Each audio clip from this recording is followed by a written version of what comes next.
আজকে হঠাৎই বাড়িতে অতিথি চলে এসছে। তা কী দেবো খেতে সেটা ভাবছিলাম। তা চটজলদি বানিয়ে ফেললাম ডিমের দুটো রেসিপি। প্রথমে যে রেসিপিটা দেখতে পাচ্ছ সেটার নাম হচ্ছে ডিমের কুরকুরা পকোড়া।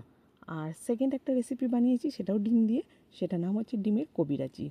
হ্যাঁ, তোমরা তো শুনেছ অনেকেই চিকেন, ফিশ, কবিরাজি।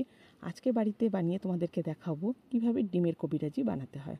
খেতে কিন্তু অসম্ভব সুন্দর হয় ডিমের কবিরাজি প্লাস হচ্ছে ডিমের কুরকুরা পকোড়াটা। বাড়িতে কিন্তু অবশ্যই স্ন্যাক্স হিসেবে তোমরা কিন্তু এটাকে খেতে পারো। অতিথি আসলে তো কথাই নেই, এটা বানিয়ে দাও, অতিথিও খুশি হয়ে যাবে।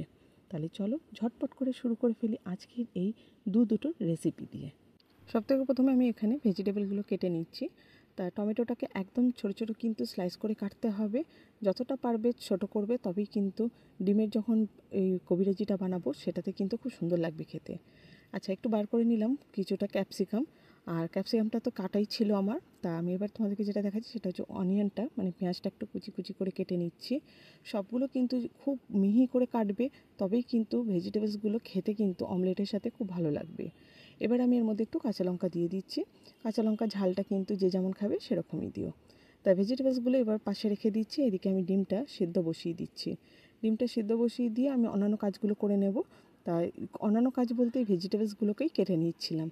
তাই তার মধ্যেই কিন্তু ডিমটা সিদ্ধ হয়ে যাবে। ডিমটা সিদ্ধ হয়ে গেলে করে খুব ভালোভাবে পরিষ্কার করে দেখো আমি এখানে খোসাগুলো ছাড়িয়ে নিয়েছি। এবার আমি এগুলোকে দুটো ভাগে ভাগ করে নেব, কারণ মাঝখানে যে কুসুমটা সেটা বার করে নিতে হবে।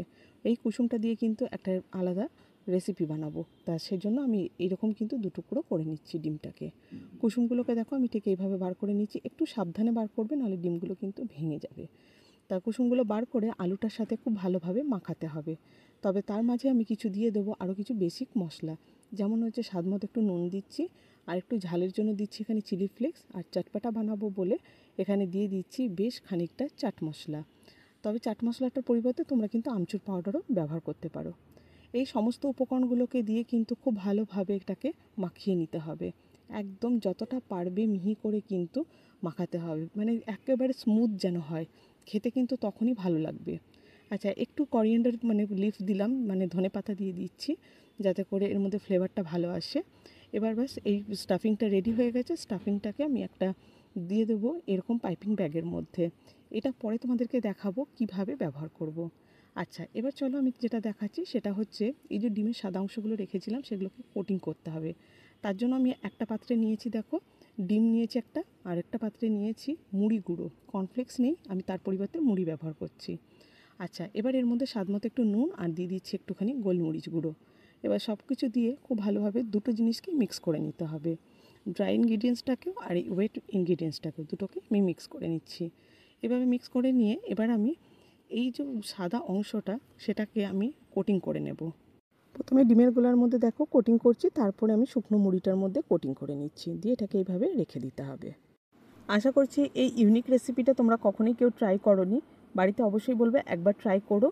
ইভিনিং স্ন্যাক্সে বা বাড়িতে যদি হঠাৎ কোনো গেস্ট চলে আসে, খুব চটজলদি কিন্তু এই রেসিপিগুলো তৈরি করা যেতে পারে।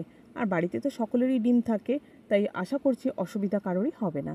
দেখো কথা চলে হয়ে গেল সব কটা কিন্তু ডিমের মধ্যে কোটিং করা। এবার আমি যেটা করব, এটাকে ডিপ ফ্রাই করতে হবে। ডিপ ফ্রাই করার জন্য আমি কড়াইতে তেল দিয়ে দিয়েছি। তেলটাকে কিন্তু খুব ভালোভাবে গরম করে নেবে, নাহলে কিন্তু এই যে কোটিংটা দিয়েছো এটা কিন্তু বেশিরভাগটাই ছেড়ে যাবে। তাই অবশ্যই প্রথম থেকেই কিন্তু খুব ভালোভাবে তেলটাকে গরম করে নিতে হবে। ডিমগুলো ভাজতে কিন্তু আমার খুব বেশি সময় লাগেনি, 1 থেকে 1.5 মিনিটের মধ্যেই কিন্তু ডিমগুলো আমার ভাজা হয়ে গেছে। গ্যাসটা একেবারে হাই ফ্লেমে রেখেই কিন্তু আমি ডিমগুলোকে ভেজে নিয়েছি। তবে সতর্ক আগেই করব, ডিম কিন্তু ফাটতে থাকে, তাই অবশ্যই কিন্তু একটু দূরে থাকবে। ব্যাস, এবার চলো এটাকে ভালো মতো সাজিয়ে দিয়ে গেস্টের কাছে এগুলোকে পরিবেশন করার পালা চলে এসছে। তার জন্য কি করতে হবে, এরকম ডিমগুলোকে সাজিয়ে নেব ট্রের মধ্যে। আর যেই কুসুমটা এবং আলু সিদ্ধটাকে আমি মাখিয়ে রেখেছিলাম সেটাকে দেখো একটা পাইপিং ব্যাগে ঢুকিয়েছিলাম না, এরকম একটা নজলের মতো রেখে দিয়েছিলাম। দিয়ে আমি এটাকে একটু ঘুরিয়ে ঘুরিয়ে একদম দেখো কি সুন্দর রেস্টুরেন্টে যেরকম বানায় না, ঠিক সেরকমই বানিয়েছি। তোমাদের কাছে না থাকলে পারে গোল গোল বল করবে, করে তোমরা এই ডিমের ওপরে রেখে দেবে, তাহলেও দেখতে খুব সুন্দর লাগবে। আমি একটু গার্নিশিংয়ের জন্য এখানে ধনেপাতা, একটু চিলি ফ্লেক্স দিয়ে দিয়েছি। দেখো গেস্টরা আসলে পরে তাদের কাছে যদি খাবার একটু সাজিয়ে গুছিয়ে দেওয়া যায়, তাহলে কিন্তু গেস্টরাও খুব খুশি হয়। আমি এই ডিমের কুরকুরা পকোড়াগুলো সার্ভ করেছি টমেটো সস দিয়ে। তোমরা যদি কেউ কাসুন্দি দিয়ে খেতে চাও সেটাও খেতে পারো, খেতে কিন্তু খুব সুন্দর হয়। বাড়িতে কিন্তু একদম চটজলদি এই রেসিপিটা তৈরি করে ফেলতে পারবে। মাত্র কিন্তু এখানে আমার সময় লেগেছে 10 মিনিট। আচ্ছা, এরপরে চলো তোমাদেরকে নেক্সট আমি যে রেসিপিটা বললাম যে দেখাবো ইভিনিং স্ন্যাক্সের আরেকটা চটজলদি, যেটা এটাও কিন্তু 10 মিনিটেই তৈরি করতে পারবে বা তারও কম লাগে। এটার জন্য আমি আগে যে ডিমটা গুলে রেখেছিলাম সেখানে অল্প ডিম বেঁচেছিল, তাই আমি আরেকটা ডিম এখানে ফেটিয়ে দিয়ে দিলাম। এটা বানাবো হচ্ছে ডিমের কবিরাজি। ডিমের কবিরাজি হয়তো তোমরা কেউ শোনোনি, এতদিন তো সবাই চিকেন বা ফিশ কবিরাজি শুনেছো, তা আজকে বাড়িতে তোমাদেরকে বানিয়ে দেখাচ্ছি ডিমের কবিরাজি। এখানে যে ভেজিটেবলগুলো কেটে রেখেছিলাম, যেমন হচ্ছে টমেটো, ক্যাপসিকাম, ধনেপাতা, কাঁচা লঙ্কা, পেঁয়াজ, সেগুলো সবটুকুই দিয়ে দিলাম। দিয়ে আমি এর মধ্যে একটুখানি নুন দিয়ে দিয়েছি, সামান্য একটু দিয়ে দিচ্ছি চিজ, যাতে করে এর ফ্লেভারটা খুব সুন্দর হয়। দেখবে অমলেটের সাথে চিজের কিন্তু স্মেলটা খুব সুন্দর লাগে। তা যেহেতু একটু গেস্টদের জন্য বানাচ্ছি, তাই একটু রয়্যাল টাইপেরই আমি বানাতে চাইছি।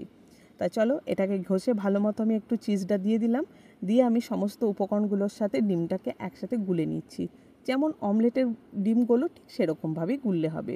ব্যাস, এবার এটা দিয়ে বানিয়ে ফেলবো ডিমের কবিরাজিগুলো।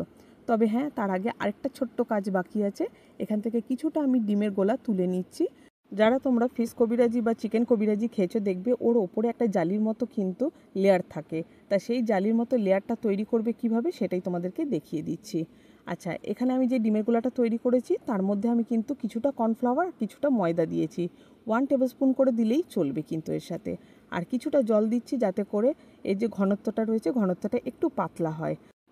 এই জিনিসটাকে অবশ্যই বলবো হাতের কাছে তৈরি করে রেখে দেবে। আচ্ছা, এবার আমরা যেটা করব সেটা হচ্ছে ডিমের অমলেটটাকে ভেজে নেব। প্রথমে ডিমের অমলেটটা ভাজার জন্য আমি এখানে দেখো তেলটাকে কিন্তু গরম বসিয়ে দিয়েছি। আচ্ছা, প্রথম অবস্থায় কিন্তু তেল একদম খুব গরম রাখবে না, কারণ কি যখন ডিমটা ছাড়বে তাহলে নিচের দিকটা কিন্তু পুড়ে যাবে। কারণ এটা যেহেতু মোটা ডিম, যেহেতু এখানে দুখানা ডিম দেওয়া হয়েছে, ডিমটা অবশ্যই বলবো 2টো ডিম দিয়ে করবে, তাহলে কিন্তু বেশ পুরু হবে, খেতে ভালো লাগবে। একটা ডিম দিলে কিন্তু খেতে অতটা ভালো লাগে না, পুরু ভাবটা আসে না। ব্যাস, একটু লো ফ্লেমে রেখে আমি এটাকে ডিমটাকে ভাজছি কিন্তু। তা এবারে ওপরের দিকটা যখন দেখো কাঁচা এরকম রয়েছে, সেই অবস্থাতেই কিন্তু এরকমভাবে মুড়ে দিতে হবে, যাতে করে জিনিসটা খুব ভালোভাবে ফোল্ড হয় এবং চিটে থাকে। এই জিনিসগুলো একটু ছোটোখাটো ব্যাপারগুলো কিন্তু একটু মাথায় রাখবে, তাহলে কিন্তু ডিমের যে তোমরা কবিরাজিটা বানাবে সেটা কিন্তু ছেড়ে যাবে না। তা একটু ছোটোখাটো যেই টিপসগুলো দিচ্ছি সেগুলো একটু দেখে নাও। তা এইভাবে ডিমের কবিরাজিটা বানাবার জন্য প্রথমে ডিমটাকে ভেজে নিতে হবে, দিয়ে একদম রোলের মতো বানিয়ে নিয়ে এগুলোকে পিস পিস করে কেটে নিতে হবে। যদি কেউ পুরো ডিমটার মানে রোলটা দিয়েই যদি বানাতে চাও সেটাও বানাতে পারো, বাট আমি এখানে একটু ছোটো ছোটো পিস করেই বানাচ্ছি। খেতে কিন্তু এই ছোটো পিসগুলো বেশি ভালো লাগে। ব্যাস, এটা ভাজা আমার তো হয়েই গেছে। এবার যেটা করব সেটা হচ্ছে জালিগুলোকে বানাবো। জালিগুলো বানাবার জন্য যে বাটিতে গোলাটা গুলে রেখেছিলাম, দেখো এই সময় তেলটাকে কিন্তু মিডিয়ামে রেখেছি। প্রথমে গরম করে নিয়েছিলাম ভালো করে, তারপরে মিডিয়াম ফ্লেমে রেখে দিয়েছি, দিয়ে এটাকে একটা জালির মতো তৈরি করছি। এরকম জালির মতো তৈরি হলে পরে ওপরে দেখবে যেরকম তোমরা রেস্টুরেন্টে খেয়ে থাকো ফিশ কবিরাজি বা চিকেন কবিরাজি, সেই ধরনের জালিটা তৈরি হবে। এর মাঝখানে যে ডিমের যে ভাজাটা আমি রেখেছিলাম অমলেটটা, সেটাকে প্লেস করে দিচ্ছি। দিয়ে এবার ওপরে এখানে দেখো আমার যেহেতু অল্প অল্প জালি হয়েছে, তাই আমি পুরোটা ছড়িয়ে দিচ্ছি এইভাবে। ব্যাস, কি সুন্দর দেখো জালিটা এসে গেল ওপরের দিকটাতে। এইভাবে গরম গরম কিন্তু সার্ভ করতে পারো। এবারে তুলে নেব, এই বেশি একটু ছেঁকে ভালো করে তুলবো, কারণ এটা অনেকখানি কিন্তু তেল থাকে। এবার তোমাদের সার্ভ করে দেখাচ্ছি। দেখো ডিমের কবিরাজিগুলো কিন্তু পুরো রেডি হয়ে গেছে। প্রত্যেকটা দেখো কি সুন্দর ওপরে জালি এসছে, যেমন তোমরা রেস্টুরেন্টে খেয়ে থাকো সেই ধরনেরই কিন্তু জালিটা এসছে। তা আশা করছি তোমাদেরকে খুব সহজভাবেই দেখাতে পারলাম রেসিপি দুটো। আর রেসিপি দুটো কিন্তু খুব চটজলদি তৈরি করা যায়। সন্ধেবেলায় যদি কি খাবো একটু চটপাটা টাইপের, তাহলে কিন্তু এই রেসিপিটাকে বলবো অবশ্যই একবার ট্রাই করবে। রেসিপিটা বানিয়ে তোমাদের কেমন লাগলো সেটা আমাকে কমেন্টে জানাতে ভুলে যেও না। ভালো লাগলে পরে একটা লাইক করে দিও। আর নিজের বন্ধুদের মধ্যে বলবো, নিজের টাইম লাইনে বলবো অবশ্যই একটু শেয়ার করে রেখো। খেয়ে তো আমার খুব ভালো লেগেছে, বুঝতেই পারছো আমি মানে খেয়েই যাচ্ছি। যাই হোক গিয়ে তোমরা বাড়িতে ট্রাই করো। নতুন বন্ধুদের বলবো যারা চ্যানেলটাকে এখনও সাবস্ক্রাইব করো প্লিজ সাবস্ক্রাইব করে নিও। পাশে রাখা বেল আইকনটাকে অবশ্যই ক্লিক করবে, যাতে করে যখনই নতুন কোনো ভিডিও আপলোড করব তার নোটিফিকেশন সরাসরি তোমরা আগে পাবে। তাহলে আজকের ব্লগটা এখানেই শেষ করছি। নতুন একটা ব্লগে নতুন একটা রেসিপি নিয়ে খুব শিগগিরই তোমাদের সাথে আবার দেখা হবে। টাটা।